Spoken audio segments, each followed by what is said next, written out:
Tiago, carta de Tiago 4,17.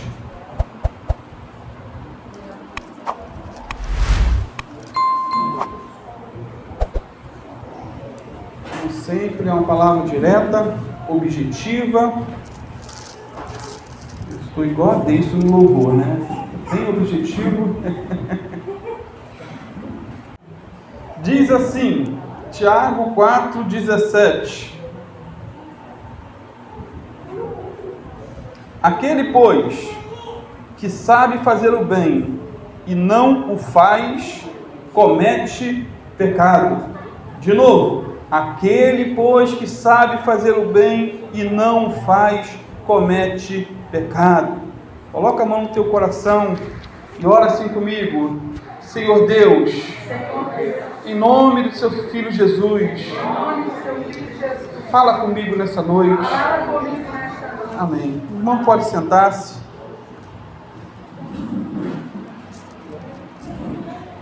Quero começar com uma pergunta. O que é pecado? Quem não sabe, né? Ou, o que é pecar? Queridos, basicamente, pecar é errar o alvo, cometer maldades. Pecar é se rebelar. Pecar é cometer iniquidades. Pecar é desviar-se do caminho, praticar impiedade. Pecar é corromper-se, praticar crimes, cometer transgressões, desobedecer às leis. Por fim, pecar é sinônimo de queda. A Bíblia tem várias listas de pecado, tanto no Antigo Testamento como no Novo Testamento. No Antigo Testamento, a lista mais conhecida é a dos 10 mandamentos, lá em Êxodo 20. Ali nós vemos que matar, roubar, adulterar, adorar outros deuses, fazer imagens de escultura, desobedecer aos pais, não descansar no dia do Senhor, cobiçar, etc. Tudo isso é pecado. Em Provérbios 6, versículo 16 a 19, existe uma lista terrível ali, de 7 pecados que Deus não tolera, sendo que o último pecado dessa lista, Deus abomina. Eu vou ler eles aqui. Provérbios 6, versículo 16 a 19. Estas 6 coisas aborrece o Senhor, e a 7ª, a sua alma abomina. Primeiro, olhos altivos, orgulho, língua mentirosa, mãos que derramam sangue inocente, coração que maquina pensamentos viciosos, pés que se apressam a correr para o mal, testemunha falsa que profere mentiras, e, em 7º lugar, o que semeia contenda entre os irmãos. Queridos, pior do que o orgulho, pior do que a mentira, pior do que o assassinato, o escritor de Provérbios vai dizer que é o pecado de fazer intrigas, de jogar um irmão contra o outro. Agora, se o maior de todos os mandamentos da lei é amar a Deus e amar ao próximo, jogar uma pessoa contra a outra é o pecado que a alma de Deus mais abomina. Isso é terrível. A lista de pecados do Novo Testamento é mais recheada. Sermão do Monte, Mateus 5 a 7, Jesus aprofundou alguns pecados que foram citados nos 10 mandamentos.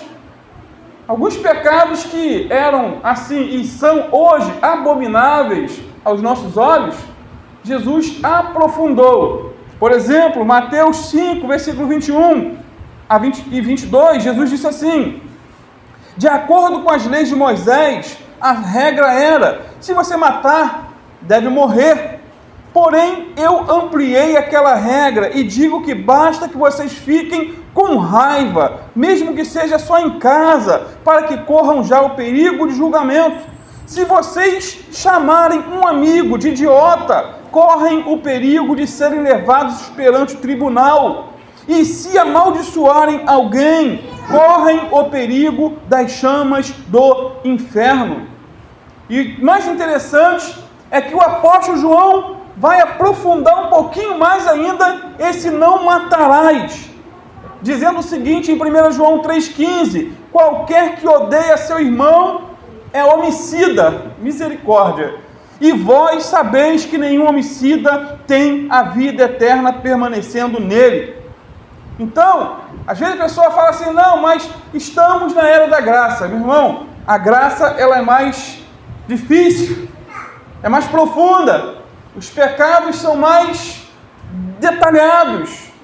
Em relação ao adultério, por exemplo, os 10 mandamentos falavam, não adulterarás, mas Jesus disse o seguinte em Mateus 5, 27 e 28, ouviste que foi dito aos antigos, não cometerás adultério, eu porém vos digo, que qualquer que atentar numa mulher para a cobiçar, já em seu coração cometeu adultério com ela. Então, queridos, segundo Jesus, nesse texto aqui, não basta ir para a cama do adultério, para quebrar o 7º mandamento, basta ter a intenção de arrastar para a cama a pessoa ilicitamente desejada. Então, o desejo e a prática não são idênticos, é claro, mas em termos espirituais, o desejo e a prática são equivalentes. O olhar que Jesus menciona aqui não é apenas aquele olhar casual, como diz Billy Graham, de relance, antes é um olhar fixo e demorado com propósitos lascivos. É desnudar o sexo oposto com os olhos e desejar uma relação íntima. Isso é adultério segundo a palavra de Deus, segundo o nosso Senhor Jesus Cristo. Portanto, o homem descrito por Jesus aqui, ele olha para a mulher com o propósito de alimentar seus apetites sexuais interiores, como um substituto para o ato em si. Então não é uma situação acidental, mas aqui, nesse contexto, é um ato planejado. Planejado. Será que nunca cometemos esse pecado? Quem não tem pecado, atire a primeira pedra. Mais uma vez, Jesus disse, qualquer que atentar numa mulher para cobiçar, já em seu coração cometeu adultério com ela. Ou seja, podemos mudar a frase, qualquer que atentar num homem para o cobiçar, em seu coração cometeu adultério com ele. Porque esse pecado não é só de homem, mas de mulheres também. Sendo assim, repito, o tempo da graça, nesse tempo, a exigência é maior do que no tempo da lei. Muito maior. Em Gálatas 5, 19 a 21, temos aí uma listinha de pecados também. Quando diz que as obras da carne são conhecidas e são prostituição, impureza, lascívia, idolatria, feitiçarias, inimizades, porfias, ciúmes, iras, discórdias, dissensões, facções, invejas, bebedices. A pessoa só se torna alcoólatra porque começa com pequenos goles, bebedices, glutonarias e coisas semelhantes a estas, a respeito das quais eu vos declaro, como já outrora vos preveni, que não herdarão o reino de Deus os que tais coisas praticam. Isso é sério, amados. E nessa lista aqui, foram classificados 16 pecados específicos. Estamos falando de pecado essa noite. Nessa lista de Gálatas, capítulo 5, 19 a 21, foram mencionados 16 pecados específicos. Só que em Romanos, capítulo 1, 18 a 31, o total de pecados ali classificados chega a 43. Fica o dever de casa para você ler. Romanos 1, versículo 18 a 31. Veja aí que lista macabra nós temos. Sendo assim, amados, a lista de pecados no Novo Testamento é enorme. Agora, será que existe algum ser humano impecável que não peque de uma forma ou de outra? Eis uma questão. Será que alguém nesse planeta Terra nunca cometeu um tipo de pecado? É óbvio que não. Amados, se fala muito em vírus hoje em dia, mas todos já nascem com um vírus chamado pecado. Todos. E a entrada do pecado aqui na terra se deu, como nós sabemos, por conta da desobediência de Adão. No Salmo 51,5, Davi fez uma declaração espantosa, dizendo o seguinte: eis que em iniquidade fui formado, e em pecado me concebeu a minha mãe. Ou seja, Davi está declarando aqui, inspirado pelo Espírito Santo de Deus, que o pecado não é só uma questão de prática, mas uma questão de natureza, de intenção. Até porque o pecado, ele anestesia o coração, o pecado insensibiliza a alma e cauteriza a consciência. Em sua famosa oração de consagração do templo, Salomão declarou o seguinte, em 1 Reis 8:46, quando pecarem contra ti, pois não há homem que não peque, e tu te indignares contra eles, e os entregares às mãos do inimigo, de modo que os leve em cativeiro para a terra inimiga, quer longe, quer perto. Daqui a pouco ele vai falar, aí se dobrarem, se virarem para aqui, para esse templo, e orarem, perdoa esse povo. Romanos 3:23-24, diz também, porque todos pecaram, e destruídos estão da glória de Deus, sendo que justificados gratuitamente pela sua graça, pela redenção que há em Cristo Jesus, nosso Senhor. Então há uma realidade do pecado, mas há a realidade da redenção em Cristo Jesus. E Eclesiastes 7:20 diz também que, na verdade, não há homem justo sobre a terra, que faça o bem e nunca peque. Amados, todos nós precisamos fazer o 5º pedido da oração do Pai Nosso, como o Senhor Jesus nos ensinou. Pai nosso, Pai, perdoa as nossas dívidas.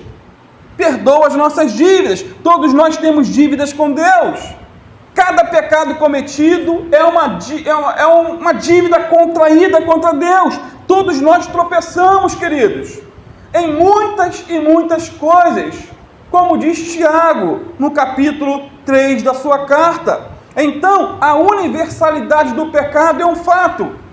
Porém, existem aqueles que negam ou amenizam essa realidade. E é disso que João também vai falar em 1 João 1, versículo 8-10. Se dissermos que não temos pecado, enganamo-nos a nós mesmos, e não há verdade em nós. Se confessarmos os nossos pecados, Ele é fiel e justo para nos perdoar todos os pecados e nos purificar de toda injustiça. Se dissermos que não pecamos, diz o apóstolo, inspirado, se dissermos que não pecamos, fazemo-lo mentiroso e a sua palavra não está em nós. Agora, será que existem pessoas ou grupos que negam a realidade do pecado? Existem sim pessoas e grupos que negam a realidade do pecado. Primeiro, os gnósticos. Eles diziam, era uma seita na igreja primitiva, eles diziam que a iluminação superior os tornavam incapazes de pecar. Diziam estar numa comunhão tão grande com Deus, ao ponto do pecado não ter mais poder em suas vidas. Diziam isso, loucos. Segundo Irineu de Lyon, um dos pais da igreja, os gnósticos ensinavam que se um homem se tornasse verdadeiramente espiritual, ele teria progredido além da possibilidade de qualquer mancha. Esse era basicamente o pensamento dos gnósticos que o apóstolo João combateu em toda a sua epístola de João, 1ª, 2ª e 3ª João. Diziam que você podia chegar a um estágio de tão elevada espiritualização que você nunca mais pecaria. Na verdade, amados, segundo a Bíblia, quanto mais perto de Deus estivermos, mais miseráveis vamos nos sentir. Quanto mais maduros estivermos, mais podres vamos nos sentir. Foi quando Isaías teve aquela visão do Senhor no alto e sublime trono que ele declarou: ai de mim, Pois estou perecendo porque sou um homem de lábios impuros e habito no meio de um povo de impuros lábios, e os meus olhos viram o Rei, o Senhor dos Exércitos. Isaías 6, versículo 5. Ele estava tão perto, mas tão perto de Deus, que se achou indigno da sua presença. Segundo, os ateus também negam a existência do pecado. E, ao negarem a existência de Deus, é óbvio, eles negavam também a existência do pecado. Isso porque, se todo pecado é primeiramente contra Deus, e se Deus não existe, segundo eles, então não existe pecado. Só que a consequência prática de todo ateísta é morrer em seus pecados, mesmo negando a sua existência. Terceiro, temos também os deterministas. Apesar de não negarem a existência de Deus e do pecado, os deterministas dizem estar presos a impulsos inevitáveis. Impulsos que não tinha como evitar. Segundo eles, tudo já está determinado por Deus e não tem como mudar os fatos. Olha que loucura! E tem gente que pensa assim: se eu matei ou cometi qualquer outro pecado, é porque já estava determinado que isso iria acontecer. As pessoas botam culpa em Deus. Já estava escrito nas estrelas que eu cometeria tal loucura. E a pessoa comete e entra por essa doutrina diabólica. Só que a Bíblia diz claramente que o ser humano ele é livre para fazer as suas escolhas.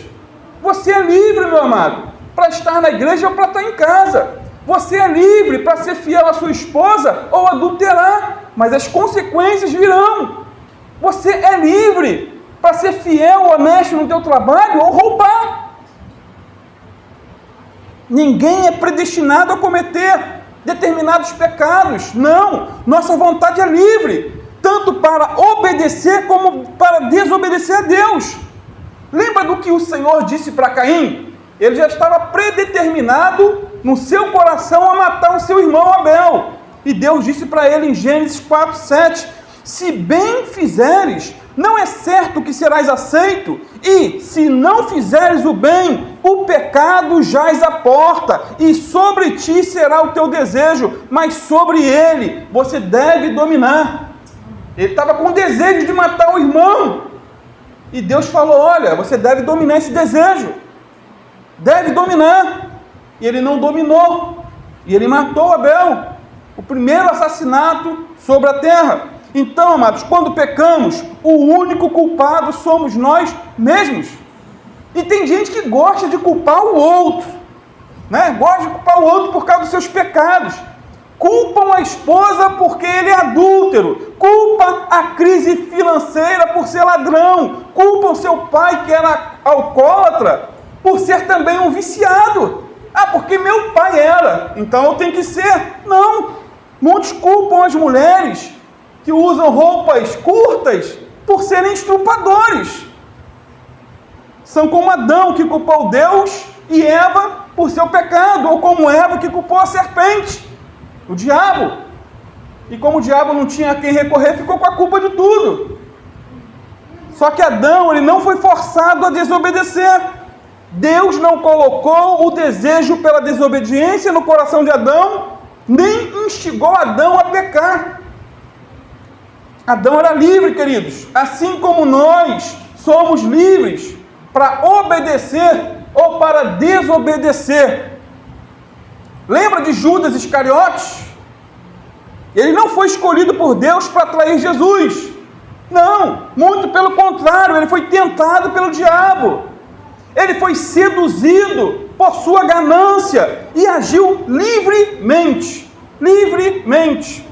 João 13:2 diz assim, e acabada a ceia, tendo já o diabo posto no coração de Judas Iscariotes, filho de Simão, que o traísse, o diabo colocou no coração dele, porque ele abriu brecha para o diabo. Quarto lugar, temos também os hedonistas. O termo hedonista significa prazer. Amados, todo hedonista tem como fim único da vida o prazer. Eles não perguntam se algo é certo ou errado. se é algo virtuoso ou se é um pecado. A pergunta que norteia a vida deles é: isso dá prazer? Se dá, então façamos. Os hedonistas geralmente amenizam a gravidade do pecado dizendo assim: foi só um deslize, foi um pequeno desvio, errar é humano, o que é natural é belo e o que é belo é direito, e etc, etc, etc. Você vê que, se por um lado existem os que negam o pecado, outros mergulham no pecado com desculpas esfarrapadas. Essas são algumas maneiras, querido, de negar ou amenizar a realidade e consequência do pecado. Por fim, todos os pecados podem ser classificados basicamente em 5 categorias gerais. 5 tipos de pecados. Primeiro, pecados da língua. Quem nunca cometeu? Quem nunca mentiu, murmurou? Quem nunca fofocou? Quem nunca falou mal dos outros? Pecados da língua. Quem nunca falou um palavrão?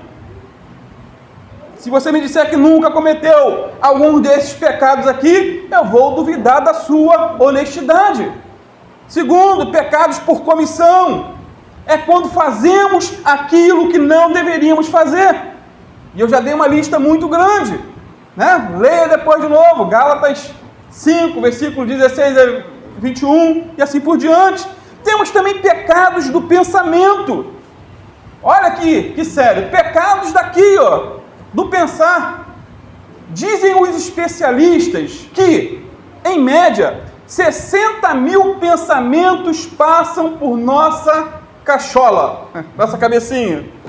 Eu sinceramente não sei como eles fizeram esse cálculo, mas as estimativas são essas: 60 mil pensamentos. Será que todos esses pensamentos são puros?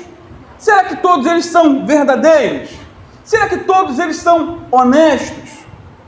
Na conclusão de sua carta aos Filipenses, Paulo disse o seguinte, Filipenses 4:8: quanto ao mais, irmãos, tudo que é verdadeiro, tudo que é honesto, tudo que é justo, tudo que é puro, tudo que é amável, tudo que é de boa fama, se alguma virtude há e se algum louvor existe, nisso pensai.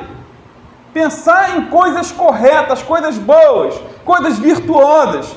Agora, vamos supor que você nunca tenha pecado com a língua. Só uma suposição. Você nunca falou um palavrão, nunca falou uma mentira.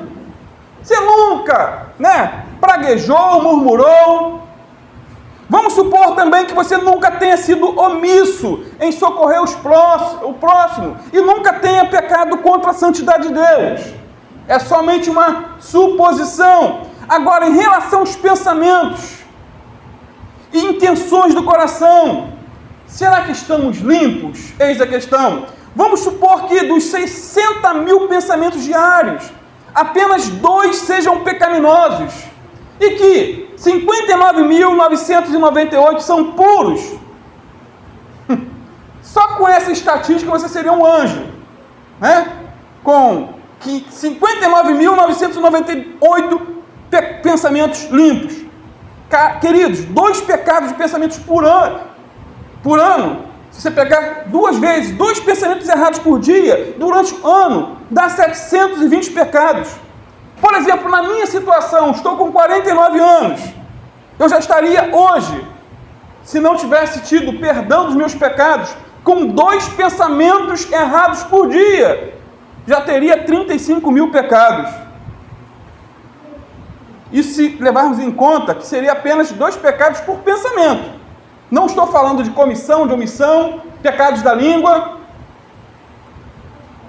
Temos também pecados ocultos, sabia? Salmo 19:12. Quem é que possa discernir as próprias faltas? Absolve-me das que me são ocultas. Irmãos, tem coisas que fazemos no nosso dia a dia que nem nos damos conta, talvez, que seja pecado. Por exemplo, será que temos consciência que muitas vezes amamos mais um celular do que a Deus, dependendo da quantidade que estamos juntos dele? Ou amamos mais o filho ou o carro do que a Deus? Às vezes não temos consciência, pecado oculto. e tantos outros mais. Por isso Davi orou pedindo: Senhor, perdoa até do que é oculto, me ajuda. Quinto, para concluir, temos os pecados por omissão, e esse é o pecado do nosso texto inicial. Tiago 4:17. Aquele, pois, que sabe fazer o bem e não o faz, comete o quê? Pecado. O que está em jogo aqui, queridos, não é o pecado de ação, mas de omissão. Pecar não é somente um ato da vontade em desobediência a Deus, mas também um ato de omissão em não fazer aquilo que Deus manda. Pecados de omissão. Tiago fala aqui para pessoas que conhecem a verdade e sabem o que devem fazer. Sabem a lei de Deus, conhecem o certo, mas não fazem. Amados, deixar de fazer o certo é tão grave como fazer o errado. Se omitir é tão grave como mentir. Deixar de congregar é tão grave como congregar de má vontade. Eu só não venho para a igreja, está errando. E quando vem de má vontade, está errando também. John Shaw diz que o nosso pecado, nós crentes, torna-se mais grave, mais hipócrita e mais danoso do que o pecado de um incrédulo ou de um ateu. Ele é mais grave porque pecamos contra um conhecimento maior. Ele é mais hipócrita porque declaramos que cremos, mas desobedecemos. E ele é mais danoso porque os nossos pecados são mestre dos pecados dos outros. Então, pecamos por omissão quando deixamos de ajudar quem precisa, quando deixamos de dar uma palavra amiga ao desesperado, quando deixamos de pregar o evangelho a alguém que carece de salvação, quando deixamos de fazer aquilo que nós sabemos que temos que fazer, como orar, como ler, como congregar e etc.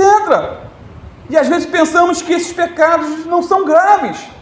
Não, pastor, não. O pecado mesmo é fazer coisa errada, deixar de fazer não. Só que, quando lemos Mateus 25, 31 a 46, ali o Senhor Jesus descreveu uma cena de juízo. E os pecados ali contidos, queridos, foram somente pecados de omissão. Disse Jesus: tive fome e não me deste de comer, tive sede e não me deste de beber, e etc, etc, etc. A esses Jesus disse o quê? Apartai-vos de mim, malditos, para o fogo eterno, preparado para o diabo e seus anjos. Será que já cometemos algum pecado de omissão? Será que você nunca cometeu? E se disser que não cometeu, eu mais uma vez desconfio da sua honestidade. Será que você já teve situações que sabia ser o certo a se fazer e não fez? Queridos, é por isso que precisamos de um Salvador. É por isso que precisamos de um libertador. É por isso que precisamos de Jesus. Ele morreu na cruz para nos reconciliar com Deus, para perdoar e apagar os nossos pecados e nos reconciliar com o Pai. E mais, Ele não somente morreu em nosso lugar e por nossa causa, mas ressuscitou para nossa justificação. E hoje Ele está sentado em um alto e sublime trono, vivendo a interceder por cada um de nós. E mais, um dia Ele há de voltar para nos buscar e viveremos para sempre com Ele na glória. Então, meu amado, conserte-se todos os dias com o Senhor. Se humilhe todo dia, peça perdão todo dia e fuja o máximo que você puder de tudo aquilo que te afaste da presença de Deus. Amém? Vamos ficar de pé, vamos estar orando mais uma vez, para a glória do Senhor.